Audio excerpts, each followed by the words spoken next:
Bonjour et merci de nous rejoindre pour ce dernier point de l'actualité dans Matin Bonheur, un point essentiellement consacré à l'actualité internationale. Un violent incendie a ravagé un immeuble de la rue Bayard dans la nuit de mercredi à jeudi au centre-ville de Toulouse. Le bilan est de 22 blessés, dont un grave et 2 sapeurs-pompiers. 72 personnes impliquées ont été prises en charge par la mairie. Face aux victimes du prêtre pédophile Bernard Prénat, le cardinal de Lyon a consenti à expliquer son inaction. Le prêtre s'est retranché derrière le secret professionnel pour éviter la condamnation. Le tribunal rendra son jugement le 7 mars prochain. Et toujours dans le cadre de ce procès, je vous propose d'écouter les réactions des parties civiles et de l'évêque auxiliaire de Lyon. De secouer tout cela. Voilà, c'est surtout ça que je voulais dire. C'est ça, je te remercie.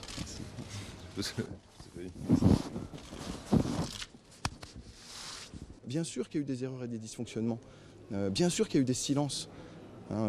Bien sûr qu'il y a des choses à faire évoluer dans l'Église, dans la société. À un moment, merci à ceux qui permettent, et j'allais dire, je vais citer François Deveau, permettre que ces choses-là ne se reproduisent plus jamais. Il est possible que le diocèse ait été ébouillanté par cette affaire. Et donc il est possible que maintenant il y ait des mises en place d'un certain nombre de fonctionnements qui permettent que il ne se brûle pas une deuxième fois.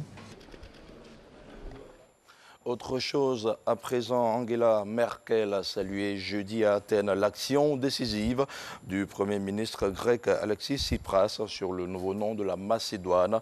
Cette visite d'Angela Merkel tourne la page des manifestations d'hostilité qui avaient émaillé son dernier voyage officiel en 2014. La chancelière allemande a affiché sa reconnaissance à Alexis Tsipras pour avoir entrepris de résoudre cette question épineuse. Elle s'exprimait au terme de 2 heures d'entretien avec son homologue grec dans un climat d'apaisement entre la Grèce et l'Allemagne, marqué par d'importantes manifestations d'anti-austérité. Le président Nicolas Maduro a été investi jeudi à la tête du Venezuela pour un deuxième mandat, un second mandat considéré comme illégitime par les États-Unis et une grande partie de la communauté internationale qui ont menacé d'accroître la pression sur le régime. Nicolas Maduro a été réélu pour un second mandat de 6 ans le 20 mai dernier lors d'un scrutin boycotté par l'opposition qui en rejette les résultats, tout comme les États-Unis et l'Union européenne.